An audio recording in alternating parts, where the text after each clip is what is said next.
On this edition of Freedom Journal Iraq, the Corps of Engineers helping out in northern Iraq, and the Iraqi court system gets a boost. These stories and more on today's FJI.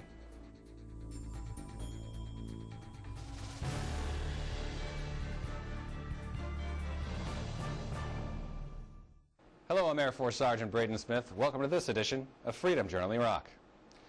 New construction is springing up throughout Iraq, and in the northern region, the U.S. Army Corps of Engineers is focusing on building up an already solid foundation. Petty Officer Patrick Dilley takes us on a tour of some of the projects taking shape. The U.S. Army Corps of Engineers at Gulf Region District North manage dozens of construction projects worth hundreds of millions of dollars throughout northern Iraq. The Corps' progress here attracted the multinational force Iraq Command Sergeant Major, who made his way here from Baghdad to visit some of the key sites. The first is here in the Kurdish capital city of Erbil, at the site of a new facility for the city's youngest and oldest citizens. The estimated $3.7 million Erbil Orphanage and Senior Center project will provide multi-purpose and living facilities and recreation areas for nearly 300 orphans and 60 seniors. It's a scope of construction that hasn't received much attention in the past. I am sure that many projects, such kind of projects, this will be happening in our country, because really this is the first time for us to see such kind of project to be implemented for a type of peoples which was forgotten previously. Crews make rapid progress in this region of the country, in part because of the oversight of the Corps of Engineers, but also because of the relatively stable social climate here. In Kurdistan, for all the three towns, Erbil, Sulaimani, Doq, it is easy. Security is 100%, and we are very interested with the situation.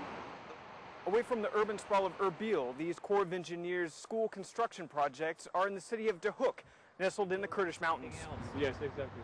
Senior leadership from the Gulf Region District has also joined the tour and has taken a special interest in some of the difficulties project managers face here. The GRD mission, the MN5 mission, one of our missions is to build capacity. Yes.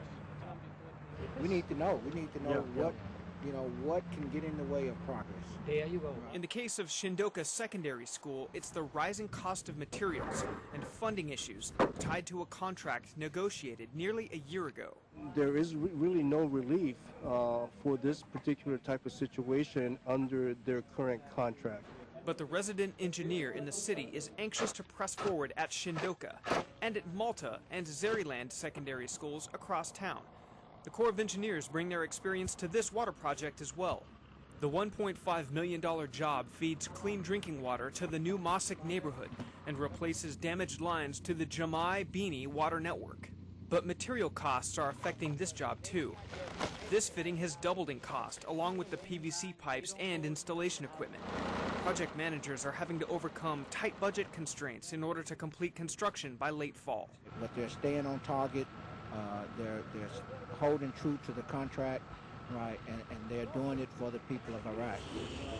People who are benefiting from the continued support and leadership of the Corps of Engineers and multinational force Iraq. Petty Officer Patrick Dilley, Dahuk, Iraq. Coming up, fighting fires, how the Iraqis are getting the job done.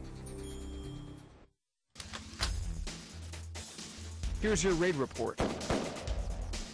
Iraqi security forces and U.S. soldiers seized munitions and caches throughout the Baghdad area. The soldiers found mortar rounds, IED-making materials, rockets, and various other weapons and munitions. Iraqi National Police and U.S. soldiers detained a suspected criminal in the New Baghdad district. The suspect is believed to have carried out improvised explosive device attacks and indirect fire attacks on coalition forces. Iraqi security forces captured 3 suspected Islamic State of Iraq and Al-Qaeda in Iraq terrorists and detained 18 others in separate operations in northern Iraq. Iraqi National Police and U.S. soldiers seized a weapons cache in the New Baghdad district of Baghdad. The forces seized a 6-inch explosively formed projectile, rocket-propelled grenades, and an improvised explosive device. And that's your raid report. I'm Petty Officer Patrick Dilley.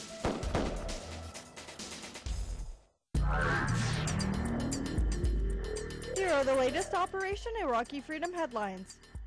The Iraqi Electoral Commission told the Council of Representatives it would not be able to hold provincial elections as scheduled in October. The delay is due to the Council's failure to approve an election law in time. Prime Minister Maliki met with Grand Ayatollah Sistani in Najaf to discuss political and security developments. Sistani was briefed on negotiations with the U.S. and reportedly expressed his continued support for the government's security efforts. In a sign of increasing cooperation between Iraq and its neighbors, Iraqi police officers from the Ministry of Interior are attending an anti-drug trafficking program conducted in Dubai.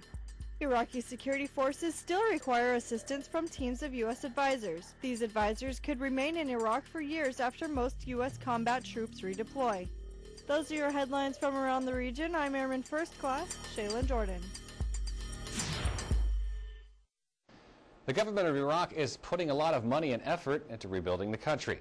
Airman First Class Shaylin Jordan shows us a new facility that will allow the court system in Iraq to operate safely. As Iraq is becoming more independent, the need for secure government facilities is necessary. One example of a government body that requires high security is the court system. Currently under construction is the Rusafa Central Courthouse and Witness Security Facility. The courthouse building has courtrooms for the High Judicial Court of Iraq, as well as conference rooms and offices. The Witness Security Facility contains living quarters for witnesses and offices for judges and other legal advisors. This is a fine example of the Iraqi people and the U.S. government coming together to provide a secure and stable courthouse for Iraqi judges to adjudicate civil, felony, and appeals courts for approximately 1.2 million Iraqi people in the Rusafa area and adjacent areas east of the Tigris River. The project is about 90% complete at this point, and we expect to be completed in September of this year. While the U.S. is helping with the project, Iraqis have done the majority of work. Well, the Americans help the Iraqis with the requirements, but actually all of the construction and design is done by the Iraqi contractor, working in close concert with its American engineers and construction folks at Gulf Region Division. The facilities will serve Iraqi citizens by providing a safe place for the justice system in the country. Airman First Class Shaylin Jordan, Baghdad, Iraq. Your house is on fire. You try to put it out with buckets of water, watching in horror as it burns to the ground. This is what life was like for many Iraqis before 2003, but thanks to the work of the civil defense, along with the U.S. military, that has changed. Petty Officer Chris Newsom reports. The Civil Defense Fire Department of Baghdad hosted a ceremony to show off their skill that they will use to help the Iraqi people. The show included members of the Iraqi Explosive Ordnance Disposal Team, as well as the fire department's rescue capabilities. The firefighters in this country are really not much different than they are in any other country, where they put the safety of the average citizen first. I see a mix of all religious sects here. They don't delineate on the part of, well, you're one kind of person or another.